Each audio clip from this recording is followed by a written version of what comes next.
Hello student, in today video lecture we will take self induction. Self induction क्या है कि एक ऐसा फिनोमिना है जो इंड्यूस ईएमएफ प्रोड्यूस करेगा किसी भी कॉइल में व्हेन का मतलब जब आपका चेंजिंग करंट पास हो रहा हो, उसके अंदर से क्या पास हो रहा हो, चेंजिंग करंट पास हो रहा हो। तो ध्यान से देखना है कि कोई भी कॉइल ली, हमने एक बैटरी अटैच करी, एक की लगाई। अब बैटरी के पॉजिटिव टर्मिनल से ये करंट धीरे धीरे, जैसे ही हम स्टेपिंग की को बंद करेंगे तो धीरे धीरे ये करंट इंक्रीज करेगा। ये करंट इंक्रीज करेगा, ये करंट क्या करेगा, इंक्रीज।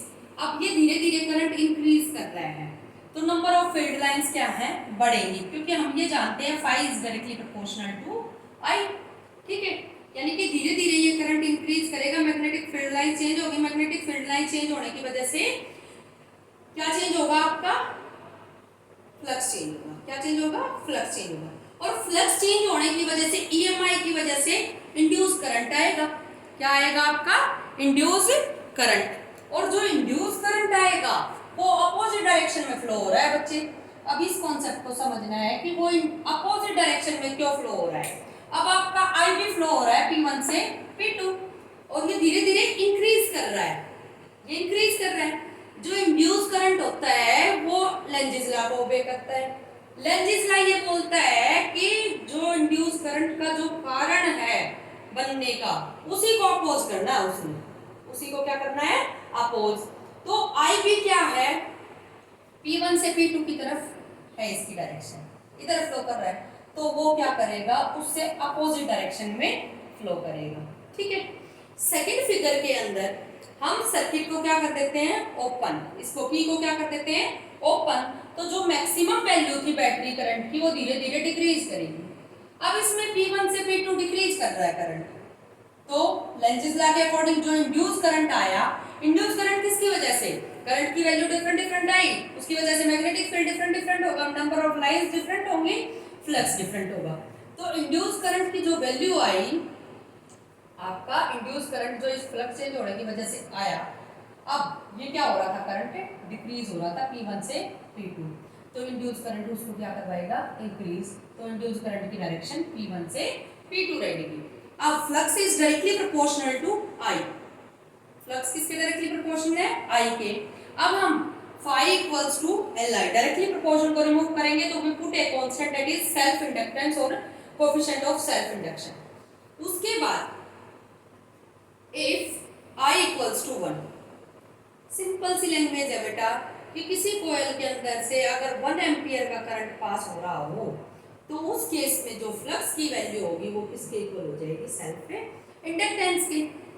किसके इक्वल हो जाएगी, सेल्फ इंडक्टेंस या कोएफिशिएंट ऑफ सेल्फ इंडक्शन। उसके बाद लेंजिस लॉ और फैराडे के सेकंड लॉ को कंबाइन करते हैं, EMF equals to minus D phi by D T. EMF equals to minus L di by dt if di by dt equals to 1, di by dt equals to 1, तो EMF equals to numeric equals to L, L means self inductance। अब आपका ये किस तरह से कहेंगे कि किसी भी कॉइल के अंदर जो rate of change of current है अगर वो यूनिट है तो आपका उस केस में जो EMF होगी वो किसके इक्वल होगी, सेल्फ इंडक्टेंस के इक्वल होगी। After that, what is the SI unit of L?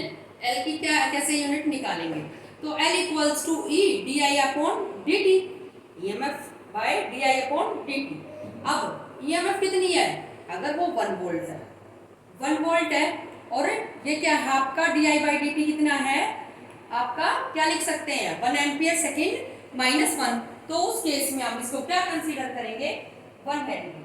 क्या आपको बोलेंगे 1 हेनरी, तो आपका कई बार 1 हेनरी की डेफिनेशन भी आ जाती है, वो कैसे लिखोगे आप, self inductance of a coil is said to be 1 henry if induced EMF of 1 volt. Induced EMF कितनी है, 1 volt is set up in the coil when current is changes in the rate of 1 ampere per second. Current किस तरह से change हो रहा हो, 1 ampere per second से change हो रहा हो, तो उसको क्या बोलेंगे, आपका 1 हेनरी। क्या बोलेंगे, 1 हेनरी। अब देखिए dimension of self inductance. Dimension means, dimension फार्मूले भी आपके बोर्ड पॉइंट ऑफ व्यू से इंपॉर्टेंट है, तो L equals to phi upon I. Phi को क्या लिख दोगे, BA, क्योंकि बी ए कोस थीटा होता है, कोस 0 मानोगे तो आपका 1 आई।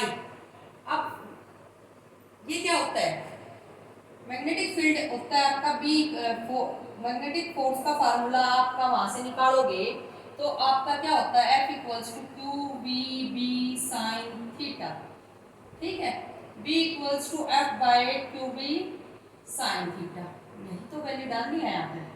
उसके बाद आपका क्या करोगे, फोर्स का डायमेंशन फार्मूला डालो, MLT माइनस 2, एरिया का L स्क्वायर, क्यों, क्योंकि क्या ऐसा यूनिट होती है कूलम, तो आपका कूलम आ जाएगा यहाँ पे LT और कूलम। उसके बाद चार्ज है ये, तो कूलम का भी करेंगे अभी आगे, ये किस तरह से एम्पियर में चेंज हुआ आपका, तो आपका उसके बाद ये LT माइनस 1 किसका, वेलोसिटी का, और ये क्या डाला, एम्पियर, क्या डाला, एम्पियर। उसके बाद देखो ध्यान से, अब आपका ये L क्या करेगा, इस L को वेनिश करेगा, खत्म करेगा ये इस L को, ठीक है।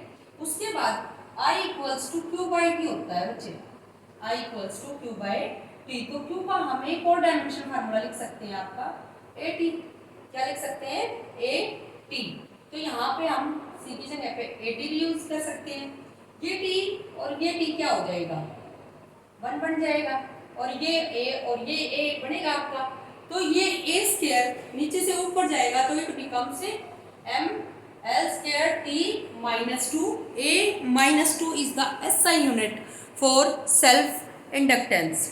Next is self inductance of a long solenoid, कि ये कोई भी सोलेनोइड है आपका और जिसकी L लेंथ है और having n number of turns and I current is given by the battery. I current क्या कर रहे हैं हम, इस बैटरी से दिया है, इस बैटरी से हमने I करंट सर्किट को दिया, और ये क्या है आपका टेपिंग की, ठीक है। जैसे ही ये की क्लोज होएगी तो आपका करंट फ्लो होएगा इसमें, और इट गिव्स मैग्नेटिक फील्ड, इस तरह से आपका मैग्नेटिक फील्ड ये प्रोवाइड करने वाली है, ठीक है।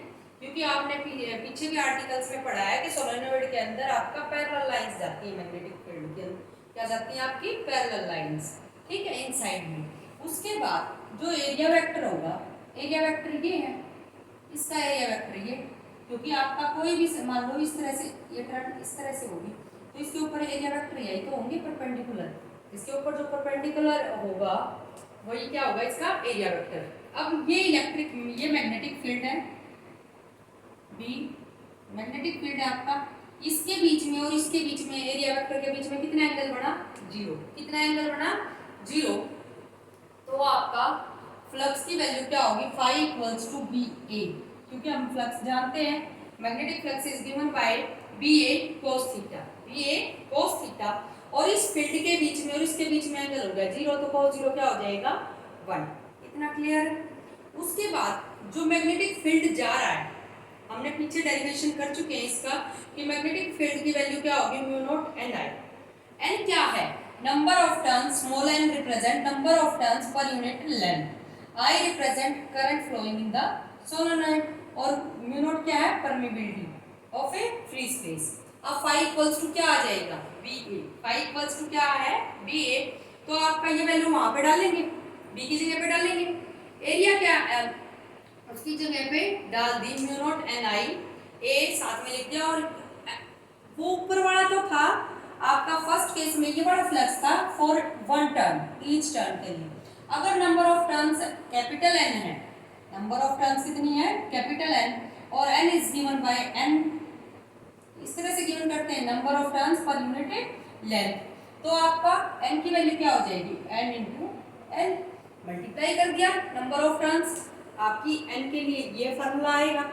उसके बाद फाई ये बन जाएगा आपका N square I A L, एक रिलेशन हम क्या जानते हैं, phi equals to L I हम जानते हैं, phi equals to L I हम जानते हैं, तो आपका क्या है, phi equals to L I हम जानते हैं, तो आपका एल की वैल्यू कंपेयर कर दो इक्वेशन 1, ये इसको इक्वेशन 1 मानना है तो इसको आपका इसको 2 मान लो, और इस इक्वेशन को क्या मान लोगे, 1, दोनों को कंपेयर करोगे तो आपकी एल की वैल्यू आएगी mu naught N square L A, और एन की जगह पे जब वैल्यू डालेंगे तो एन स्क्वायर बाय एल, तो म्यू नॉट के ऊपर डिपेंड कर रहा है सेल्फ इंडक्टेंस किसी भी कोयल का, परमिएबिलिटी के ऊपर डिपेंड कर रहा है, नंबर ऑफ टर्न्स के ऊपर डिपेंड कर रहा है, एरिया के ऊपर डिपेंड कर रहा है और इनवर्सली प्रोपोर्शनल है लेंथ के। तो क्वेश्चन इस तरह से बन सकते हैं कि नंबर ऑफ टर्न्स को ट्वाइस कर दो तो सेल्फ इंडक्टेंस पे क्या फर्क पड़ेगा, आपका 4 टाइम्स हो जाएगा। अगर लेंथ को हाफ कर दोगे तो लेंथ को हाफ करोगे तो ट्वाइस हो जाएगा, लेंथ को हाफ करोगे तो क्या बनेगा, ट्वाइस। एरिया को ट्वाइस करोगे क्योंकि डायरेक्टली प्रोपोर्शन का है तो ट्वाइस बनेगा। तो इस तरह से आपका ये चेंज होने वाला है इन टर्म्स के साथ। अब देखिए बेटा न्यूमेरिकल क्या है आपका, 200 टर्न्स हैं, a 200 turns coil of self inductance 20 milli Henry carries a current of 4 milli ampere. Find the magnetic flux linked with the each turn of the coil. Each turn of the coil पूछा है। अब उसने कितने का दे रखा है, 200 का दे रखा है। तो आपका फाई का फार्मूला होता है आपका एल आई, फाई का क्या फार्मूला होता है, एल इंटू आई। लेकिन उसने कितनी टर्न्स का दिया, 200 टर्न्स का। तो सिंगल टर्न्स के लिए क्या कर देंगे, 200 से डिवाइड कर देंगे। तो एल आई का आपका एल की वैल्यू गिवन है, इसकी भी वैल्यू गिवन है, सारी वैल्यूज को जब सोल्व आउट करोगे तो आपका ये आएगा आपका। अब उसके बाद ये डब्ल्यू बी आ जाएगा, डब्ल्यू बी क्या है, वेबर, क्या है, फ्लक्स की यूनिट होती है वेबर। उसके बाद what is the self inductance of an air coil solenoid, 50 centimetre long. कितने सेंटीमीटर लॉन्ग है, 50 सेंटीमीटर, यानी लेंथ तो होगी 50 सेंटीमीटर, कितनी हुई, 50 सेंटीमीटर। तो उसको मीटर में चेंज करिए। और रेडियस कितना है, क्योंकि आपका जिस तरह से सोलेनोइड बनाते हैं इस तरह से, तो आपकी लेंथ तो थोड़ी सी बड़ी होगी और नंबर ऑफ ये जो इसका रेडियस है एक टर्न का, इस तरह से जो रेडियस है वो क्या होगा, कम होगा। रेडियस कितना है, 2 सेंटीमीटर का। और ये क्या बनते हैं, सर्कल, और सर्कल का एरिया क्या होता है, पाई आर स्क्वायर। और कितनी टर्न्स हैं, 500 टर्न्स हैं इस तरह से, ठीक है। एल ये है, इसको चेंज कर दिया, आर को चेंज कर दिया मीटर में, और एन टर्न्स कितनी है, 500। उसके बाद म्यू नॉट की वैल्यू आपका ये पता है हमें। उसके बाद L equals to mu naught square N square A by L होती है। ए की जगह पे पाई आर स्क्वायर, क्योंकि ये क्या बनाती हैं, हर एक टर्न क्या बनाएगी, सर्कल बनाएगी। सर्कल बनाएगी तो ये सारी वैल्यूज जब हम इसके अंदर पुट करेंगे तो we get 7.89 × 10⁻⁻⁴ henry. Thank you.